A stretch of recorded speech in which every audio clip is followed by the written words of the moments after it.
Buenas tardes, somos Karen Daniela Moreno Chávez y Ana Cristina Tamayo Parra y para la materia de gestión ambiental presentaremos el tema análisis de ciclo de vida conocido como ACV. Como parte del trabajo desarrollado durante el semestre en la materia, seguimos abordando el sector cafetero. Para esta ocasión, se estudió un artículo científico encontrado en la base de datos Scopus, titulado Análisis de los posibles impactos ambientales en la cadena de suministro de café utilizando el análisis de ciclo de vida. Este artículo fue realizado en Indonesia y publicado en línea el 31 de diciembre de 2024. El objetivo principal del estudio fue evaluar los impactos ambientales generados durante la producción y procesamiento del café de Sanrego mediante la metodología de ACV. Con este análisis, los investigadores lograron identificar las etapas del proceso cafetero que generan mayores impactos ambientales debido al consumo de energía, las emisiones y los residuos producidos durante la cadena productiva. Además, el estudio se realizó siguiendo la norma ISO 14040 y evaluó todas las etapas del proceso de café, incluyendo el cultivo, la cosecha, el transporte, el tostado, la molienda y el empaque. El ACV es una metodología que permite evaluar los impactos ambientales de un producto durante todas las etapas de su ciclo de vida, desde la obtención de materias primas hasta su disposición final. Además, en la figura 1 del artículo se presenta el marco metodológico utilizado basado en la norma ISO 14040. Este incluye las cuatro fases principales del ACV: definición de objetivos y alcance, análisis de inventario, evaluación de impactos e interpretación de resultados. Dentro de la estructura del ACV, la primera etapa corresponde a la definición de los objetivos y el alcance del estudio. En este caso, el artículo estableció como unidad funcional la producción de 1.200 kilogramos de café, siendo esta la base utilizada para calcular todos los impactos ambientales del sistema. A partir de esta cantidad, los investigadores evaluaron el consumo de electricidad, combustible, materiales de empaque y la generación de emisiones y residuos durante el proceso productivo. Continuando con el alcance del sistema, el estudio dividió la cadena productiva del café en tres etapas principales para organizar el análisis de los procesos incluidos dentro de la CV.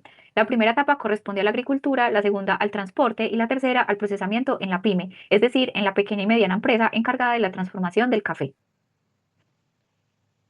En esta parte de la ACV se definieron los límites del sistema, los cuales permitieron establecer qué procesos serán incluidos durante la evaluación ambiental. El estudio utilizó un enfoque de cuna a la tumba, considerando las etapas principales de la producción del café Sanrego, desde el cultivo de la materia prima hasta el empaque del producto final. La figura 2 presenta el diagrama de flujo del proceso de elaboración del café Sanrego Coffee y los límites evaluados en la ACV. El proceso se divide en tres etapas mencionadas anteriormente. La etapa agrícola incluye mantenimiento, cosecha, despulpado y lavado, donde se utilizan pesticidas, fertilizantes, agua y combustibles que generan emisiones y residuos. En la etapa de transporte, el uso de combustible es la principal fuente de emisiones. Y por último, el procesamiento industrial comprende tostado, molienda, mezclado y embalaje utilizando combustible, electricidad y materiales como aluminio y papel dúplex, los cuales también generan impactos ambientales. Continuando con las etapas del ACV, el análisis de inventario se enfocó en recopilar y cuantificar toda la información ambiental relacionada con los procesos incluidos dentro de los límites del sistema. El estudio utilizó datos primarios, es decir, información obtenida directamente de la empresa mediante observaciones de las operaciones, registros de producción y entrevistas con los propietarios de la pyme. Estos datos fueron recolectados en la aldea de Bintare, ubicada en el distrito de Ujumbulu, regencia en Bulukumba, en Sulawesi del Sur, Indonesia, durante un periodo de un mes. Además, se emplearon datos secundarios correspondientes a información obtenida de investigaciones previas, artículos científicos y literatura relacionada con el análisis de ciclo de vida. Para recopilar toda la información, el artículo utilizó tres métodos principales: revisión de literatura, observación de campo y entrevistas. Toda esta información se resume en la figura 3 del artículo correspondiente al diagrama de flujo metodológico de la investigación. La figura muestra cómo se recopilan los datos en cada etapa de la producción del café, desde el mantenimiento del cultivo hasta el empaque final, y cómo posteriormente esta información fue utilizada dentro del análisis de ciclo de vida para evaluar los impactos ambientales del proceso.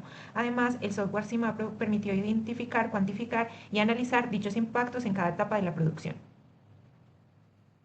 El inventario organizó los datos recopilados en 9 tablas, tomando como base los 1.200 kilogramos del café. Los insumos más relevantes por etapa fueron: en la agricultura, 400 kilogramos de fertilizante químico, 1.500 kilogramos de fertilizante orgánico, 12 litros de herbicida, más de 11.000 litros de agua en total y combustible en cosecha, despulpado y mantenimiento. El despulpado también generó cerca del 50% de residuos de cáscara.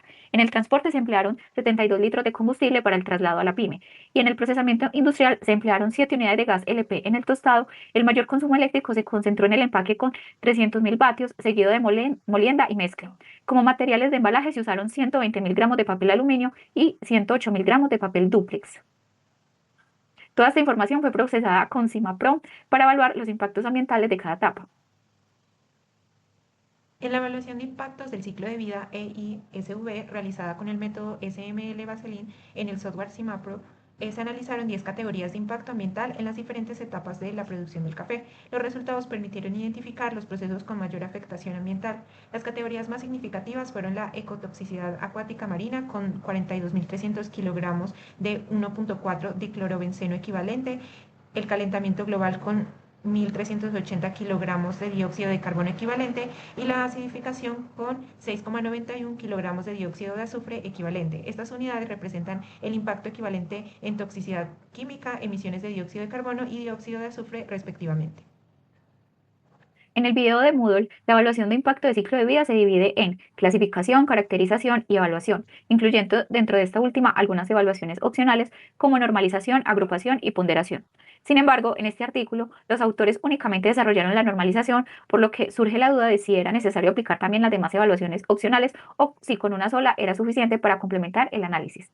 En este caso, la normalización fue utilizada para comparar la magnitud de las diferentes categorías de impacto ambiental mediante valores estandarizados, facilitando la interpretación de los resultados obtenidos en el estudio. Estos resultados se presentan en la figura 4, denominada Resultados de la comparación de normalización sobre el impacto ambiental. En esta gráfica se observa que las actividades de mantenimiento agrícola representadas en color verde generan los mayores impactos ambientales potenciales en la mayoría de las categorías evaluadas. Además, la figura permitió identificar que la ecotoxicidad acuática marina fue el impacto ambiental más significativo del estudio, seguido por el calentamiento global y la acidificación. En la etapa de interpretación de resultados, el estudio buscó comprender cuáles eran las principales causas de los impactos ambientales más altos identificados durante la evaluación. Para ello, el artículo utilizó diagramas de espina de pescado presentados en la figura 5, 6 y 7, los cuales permitieron identificar las fuentes principales de contaminación asociadas a la producción del café Sanremo. La figura 5 se enfoca en la ecotoxicidad acuática marina, que fue el impacto más significativo del estudio. En este caso, se identificó que el principal factor es el uso de herbicidas con glifosfato durante el mantenimiento agrícola, además del consumo de electricidad y las emisiones generadas por el transporte. La figura 6 analiza la acidificación del medio ambiente relacionada con la disminución del pH en suelos y cuerpos de agua. El estudio concluye que cerca del 91% de este impacto proviene de la etapa agrícola debido al uso de fertilizantes, herbicida, electricidad y gas LP utilizado durante el tostado. Por último, la figura 7 corresponde al calentamiento global. Aquí se evidenció que los fertilizantes nitrogenados, el uso de combustibles, el consumo eléctrico y las emisiones de transporte contribuyen directamente a la generación de gases de efecto invernadero. A partir de los resultados obtenidos, el estudio propuso diferentes estrategias para reducir los impactos ambientales identificados. Estas estrategias se presentan en las tablas 12, 13 y 14 del artículo, que son las que se pueden observar en pantalla. Estas 6 estrategias permitieron reducir el impacto ambiental en la producción de café. La primera consiste en optimizar el uso de combustible, reduciendo viajes y mejorando las rutas de transporte para disminuir emisiones contaminantes. La segunda busca reducir el consumo de electricidad en las etapas de molienda y empaque mediante equipos más eficientes y el uso de energías renovables. La tercera estrategia propone disminuir el uso de papel aluminio en los empaques, ya que su producción requiere muchos recursos no renovables. La cuarta plantea reducir el uso de sacos y otros materiales de empaque para disminuir la generación de residuos sólidos y fomentar la reutilización de materiales. La quinta estrategia se enfoca en mejorar el proceso de tostado, optimizando el uso de gas LP o reemplazándolo por gas natural, una alternativa menos contaminante. Por último, la sexta propone sustituir agroquímicos y fertilizantes químicos por opciones orgánicas y más sostenibles con el fin de reducir la ecotoxicidad marina generada en el mantenimiento agrícola.